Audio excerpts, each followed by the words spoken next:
ದೇವ, ಜಗದೊಡೆಯ ಸದಾಶಿವ, ಈ ಜಗತ್ತಿಗೆ ತ್ರಿಕಾಲ ಜ್ಞಾನವನ್ನು ಹೇಳಿದಂತ ಜ್ಞಾನಿ ನೀವು. ಈ ಬಡವರ ಬದುಕಿನಲ್ಲಿ ಒಂದಾದ್ರೂ ನೆಮ್ಮದಿಯನ್ನು ಕೊಟ್ಟು ಕಾಪಾಡುತ್ತದೆ. ಹಗಲು ರಾತ್ರಿ ಕಷ್ಟಪಟ್ಟು 6 ಎಕರೆ ಜೋಳವನ್ನ ಬೆಳೆಸಿದೆ.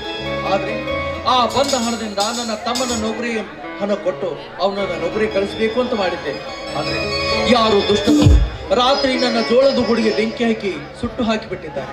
ಈಗ ನನ್ನ ತಮ್ಮನಿಗೆ ನಾನು ಮಾತು ಕೊಂಡಂತೆ ಅವನಿಗೆ ಹಣವನ್ನ ಎಲ್ಲಿಂದ ತಂದು ಕೊಡ್ಲಿ, ಏನು ಮಾಡ್ಲಿ, ನನಗೆ ಒಂದೇ ದಿಕ್ಕಿ ತೋಚದಂತಾಗಿದೆ. ಈ ನನ್ನ ಪರಿಸ್ಥಿತಿಯಲ್ಲಿ ಯಾರು ಬಂದು ಹೇಳಿದ್ರು ನಮ್ಮಂತ ಬಡವರನ್ನ ಕಾಳಜಿ ಮಾಡೋರಿಲ್ಲ ಈ ಸಮಾಜದಲ್ಲಿ. ಅಂದಾಗ ನಿನ್ನ ನಂಬಿದ ನಮ್ಮಂತ ಬಡವರನ್ನ ಕೈ ಹಿಡಿದು ಕಾಪಾಡು ತಂದೆ, ಕಾಪಾಡು.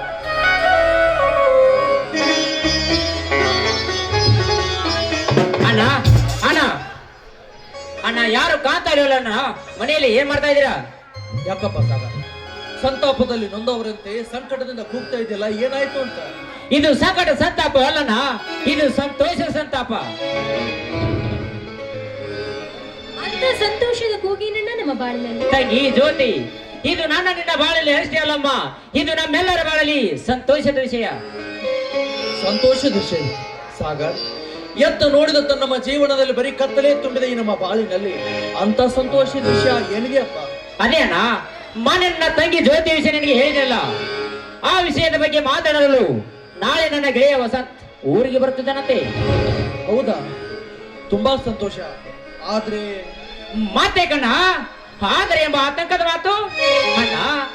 ನನ್ನ ತಂಗಿ ಜ್ಯೋತಿಯನ್ನು ನನ್ನ ಗೆಳೆಯನಿಗೆ ಮದುವೆ ಮಾಡಿ ಕೊಟ್ಟರೆ ಅಣ್ಣ, ಅವಳ ಬಾಳು ಬಂಗಾರವಾಗೋದ್ರಲ್ಲಿ ಈ ಯಾವ ಸಂದೇಹ ಇಲ್ಲ ನೋಡೋಣ. ಸಾಗ, ನಿನ್ನ ಗೆಳೆಯ ವಸಂತನಿಗೆ ಈ ನನ್ನ ತಂಗಿಯನ್ನು ದಾರಿಯಲ್ಲಿ ಕೊಡಲು ನನ್ನ ಯಾವ ಅಭ್ಯಂತರವೂ ಇಲ್ಲ. ಆದ್ರೆ ನಿನ್ನ ಗೆಳೆಯ ಶ್ರೀಮಂತ, ಅಂಥವನಿಗೆ ವರದಕ್ಷಿಣೆ ವರೋಪಚಾರ ಮಾಡ್ಲಿಕ್ಕೆ ನನ್ನ ಹತ್ರ ಹಣ ಇಲ್ಲ ಅಂತ ನನ್ನ ಮನಸ್ಸು ನೋಯ್ತಾ ಇದೆಯಪ್ಪ. ಮತ್ತೆ ಕಣ್ಣ, ಆದರೆ ಎಂಬ ಆತಂಕದ ಮಾತು ಅಣ್ಣ. ನನ್ನ ತಂಗಿ ಮದುವೆಯನ್ನು ಅಣ್ಣ ಜೋಡು ಹುಲಿಗಳಂತೆ ಈ ತಮ್ಮಂದ್ರೆ ಈ ಭೂಮಿ ಮೇಲೆ ಜೀವಂತವಾಗಿರುವಾಗ ಅಣ್ಣ, ನನ್ನ ತಂಗಿ ಮದುವೆಯನ್ನು ನಾನು ಮಾಡಿ ಮುಗಿಸುತ್ತೆ ನೋಡೋಣ. ಅದ್ ಹೇಗಪ್ಪ ಮಾಡ್ತೀಯಾ ನಿನ್ನ ತಂಗಿಯ ಮದುವೆನ? ಈ ವರ್ಷ ನಮ್ಮ ಜೋಳದ ಗೂಡಿಗೆ ನಮ್ಮ ಜೋಳದ ಬೆಳೆ ಬಂದರೆ ಆ ಬಂದ ಬೆಳೆಯಿಂದ ನಿನಗೆ ನೌಕರಿ ಕೊಡಬೇಕು ಅನ್ಕೊಂಡಿದ್ದೆ. ಆದ್ರೆ ಯಾರೋ ನಮ್ಮ ಜೋಳದ ಗೂಡನ್ನೇ ಸುಟ್ಟು ಹಾಕಿದ್ದಾರಪ್ಪ. ಏನು ಹೇಳ್ತೀವಿ ನಾನೇನು? ಸತ್ಯವನ್ನೇ ಹೇಳ್ತಾ ಇದ್ದೀನಿ ಸಾಗರ, ಸತ್ಯವನ್ನೇ ಹೇಳ್ತಾ ಇದ್ದೀನಿ. ಅಂದ್ರೆ ಅಣ್ಣ, ಈ ವಿಷಯ ಶಿವನಿಗೆ ಗೊತ್ತಿಲ್ಲ ತಾನೆ? ಅವನು ಮೊದಲೇ ಮುಂಗು ಸಿಟ್ಟಿನ ಆವೇಶದಲ್ಲಿ ಏನು ಮಾಡೋದಕ್ಕೆ ಹೇಸುವವನಲ್ಲ. ಅದಕ್ಕಾಗಿ ಅವನಿಗೆ ವಿಷಯ ನಾನು ಹೇಳಬಾರದು ಅಂತ ಮುಚ್ಚಿಟ್ಟಿದ್ದೆ. ಆದ್ರೆ ಜನ ಸುಮ್ಮನೆ ಇರಬೇಕಲ್ಲ, ಯಾರೋ ಅವನಿಗೆ ಹೇಳಿಬಿಟ್ಟಿದ್ದಾರೆ. ಅದರಿಂದ ನಮ್ಮ ಶಿವರಾಜ 3 ದಿನದಿಂದ ಮನೆಗೆ ಬಂದಿಲ್ಲ. ಎಲ್ಲಿದ್ದಾನೋ ಹೇಗಿದ್ದಾನೋ ಒಂದು ಗೊತ್ತಿಲ್ಲ ನೋಡೋಣ. ಶಿವನೆಂದರೆ ಏನೆಂದು ತಿಳಿದುಕೊಂಡ್ರಿವೆ ನಾನೇನು? ತನ್ನ ಎದುರಿಗೆ 10 ಹುಲಿಗಳು ಬಂದರು ಹರಿದು ಹಾಕಿ ಸಿಂಹದ ಮರಿಯಂತೆ ಎದ್ದು ಬರೋನು ತನ್ನ ಸೂರ ಶಿವರಾಜ್. ನಿಜ ತುಂಬ ನಿನ್ನ ಮಾತು. ನಮ್ಮ ಶಿವರಾಜನ ಶಕ್ತಿ ಸಾಮರ್ಥ್ಯಕ್ಕೆ ಮಿತಿ ಇಲ್ಲ. ಆದ್ರೆ ಅವನದು ದುಡುಕು ಸ್ವಭಾವ. ಆ ದುಡುಕು ಕೆಡಕಾದಿತ್ತೆನ್ನುವ ಹಾಗೆ ಅವನ ದುಡುಕಿನಿಂದ ಏನಾದ್ರೂ ಕೆಡಕು ಮಾಡಿದ್ದೆ ಆದ್ರೆ ನಾವೆಲ್ಲ ಆ ಫಲವನ್ನು ಅನುಭವಿಸಬೇಕಾಗುತ್ತದೆ ಅಂತ ನನ್ನ ಮನ ನೋಯ್ತಾ ಇದೆ ತಮ್ಮ. ಹೌದಣ್ಣ, ನೀನು ಅದರ ಬಗ್ಗೆ ಯೋಚನೆ ಮಾಡಬೇಡ. ಏಕೆಂದರೆ ಅಣ್ಣ, ನಾನು ಎಲ್ಲಿಯಾದರೂ ಕೂಲಿ ಕೆಲಸಕ್ಕೆ ಸೇರುತ್ತೇನೆ. ನನ್ನ ಮನೆ ಪರಿಸ್ಥಿತಿ ನೋಡಿದರೆ ಅಣ್ಣ, ನನಗೆ ನೌಕರಿ ಆಸೆ ಹೊರಟು ಹೋಗಿದೆ ನೋಡೋಣ. ನೌಕರಿ ಆಸೆ ಹೊರಟು ಹೋಗಿದೆ. ಬೇಡ ತಮ್ಮ, ಆ ಮಾತು ಮಾತ್ರ ಹೇಳ್ಬೇಡ. ಯಾಕೆಂದ್ರೆ ನಿನ್ನ ಕಷ್ಟಪಟ್ಟು ಶಾಲೆ ಕಲಿಸಿದ್ದು ದೊಡ್ಡ ನೌಕರಿ ಹಿಡೀಲಿ ಅಂತ, ಈ ನನ್ನ ತಂಗಿ ವಿಜಯನಮ್ಮನ ಮದುವೆ ಮಾಡ್ಲಿ ಅಂತ. ಅದನ್ನು ಬಿಟ್ಟು ಈ ನೌಕರಿ ಹಿಡಿತೀನಿ ಅಂತಿದೆಯಲ್ಲ, ಆ ಮಾತು ಮಾತ್ರ ಹೇಳ್ಬೇಡ. ಅಣ್ಣ, ನನಗೋಸ್ಕರ ನೀವ್ ಯಾಕಣ್ಣ ಇಷ್ಟೊಂದು ಕಷ್ಟ ಪಡ್ಬೇಕು?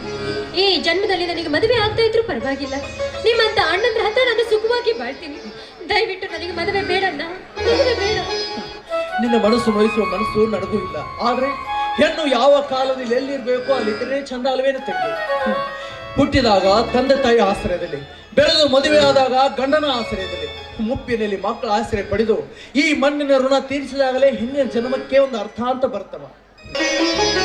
ಅಣ್ಣ, ನನಗೆ ಹೊರಗಡೆ ಸ್ವಲ್ಪ ಕೆಲಸ ಇದೆ, ನಾನು ಹೋಗಿ ಬರ್ಲಿ ಅಣ್ಣ. ಅಲ್ಲ, ಊಟ ಮಾಡ್ಕೊಂಡು ಹೋಗೋದಿತ್ತಲ್ಲ. ಆ ನಂತರ ಶಿವಣ್ಣ ಬೇರೆ ಬರ್ತಿದ್ದೇನೆ ನನ್ನ, ಅದ ನಂತರ ಹೋಗೋಣ ಅಂತ.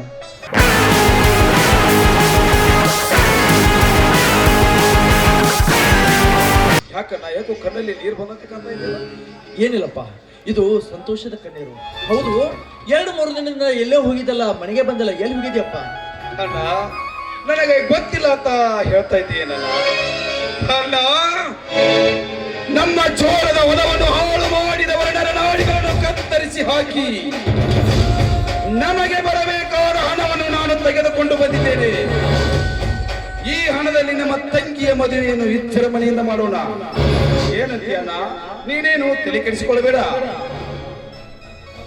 ಆಯ್ತಣ್ಣ, ನಿಮ್ಮೆಲ್ಲರಿಗೂ ನನ್ನ ಮದುವೆ ಮಾಡ್ಬೇಕೆಂಬ ಆಸೆ ಇರ್ಬೇಕಾದ್ರೆ, ಆ ಮಾರುತೇಶನ ಇಚ್ಛೆನೂ ಹಾಗೆ ಇರ್ಬೇಕಾದ್ರೆ, ಅದನ್ನು ತಪ್ಪಿಸ್ಲಿಕ್ಕೆ ಯಾರಿಂದಲೂ ಸಾಧ್ಯವಿಲ್ಲ. ಹಣೆಯಕ್ಕೆ ಕೂಡಿ ಬಂದ್ರೆ ಹಣದವರೂ ಬೇಕಿಲ್ಲ ಎಂಬ ಮಾತು ಸತ್ಯ ಅಣ್ಣ. ಸರಿ, ನಿಮ್ಮ ಇಷ್ಟದಂತೆ ಮದುವೆ ಆಗ್ಲಿ. ಆದ್ರೆ ಅದಕ್ಕಿಂತ ಮುಂಚಿತವಾಗಿ ನಮ್ಮೂರಿನಲ್ಲಿ ಮಾರುತೇಶ್ವರನ ಜಾತ್ರೆ ಇದೆ. ಆ ಜಾತ್ರೆಯಲ್ಲಿ ನಂಗೆ ಹಸಿರು ಬಳೆ, ಮಲ್ಲಿಗೆ ಹೂವ, ಹಸಿರು ಸೀರೆ ಇದನ್ನೆಲ್ಲ ನೀವು ತಂದು ಕೊಡ್ಬೇಕು. ತಂದು ಕೊಡ್ತೀರಾ? ಆಯ್ತು ತಂಗಿ, ನಿನಗೆ 3 ಮೊಳ ಅಲ್ಲಮ್ಮ, 30 ಮೊಳ ಮಲ್ಲಿಗೆ ಹೂವು ತೆಗೆದುಕೊಂಡು ಬರ್ತೀನಿ. ನೀನೇನು ತಲೆ ಕೆಡಿಸ್ಕೋಬೇಡವಾ? 30 ಬೇಡಪ್ಪ, ಬರೀ 3 ಮೊಳನೇ ಸಾಕು. ತಂಗಿ, ನೀನು ಬಯಸಿದ ಹಸಿರು ಗಾಜಿನ ಬಳೆನ ನಾನು ತಂದು ಕೊಡ್ತೇನೆ. ತಂಗಿ, ನಾನು ಹಸಿರು ಸೀರೆಯನ್ನು ತಂದು ಕೊಡ್ತೇನಮ್ಮ. ಈಗಲಾದ್ರೂ ಸಂತೋಷ ಅಲ್ವೇ ನಮಗೆ? ತುಂಬಾನೇ ಸಂತೋಷ. ನನ್ನ ಮುದ್ದು ತಂಗಿ. ಎಲ್ಲೆಂದು ಬಾಳಲಿಗೆ ಆನಂದ ತುಂಬಿರಲೆಂದು ತಂಗಮ್ಮ ನಿನ್ನ ಬಾಳು ಬಂಗಾರವಾಗಲೆಂದು ಹಾರೈಸುವೆ ನಾನೀ ದಿನ.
ಏನಪ್ಪ ಹೊತ್ತಾಯ್ತು, ಅಡಿಗೆ ಮಾಡ್ತೀನಿ, ಒಟ್ಟಿಗೆ ಸೇರಿ ಊಟ ಮಾಡೋಣ.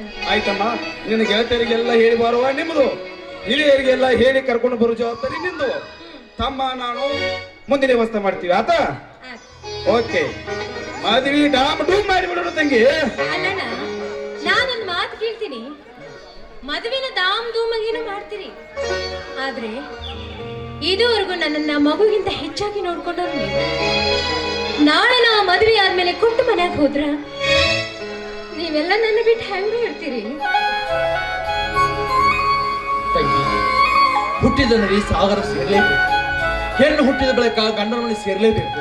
ಆ ನೋವನ್ನ ನಾವು ತಡೆದುಕೊಂಡಾದ್ರೂ ನಿನ್ನ ಸುಖ ಸಂತೋಷದ ಬಾಳಿನಲ್ಲಿ ನಮ್ಮ ಸಂತೋಷವನ್ನ ಕಾಣ್ತೇವೆ.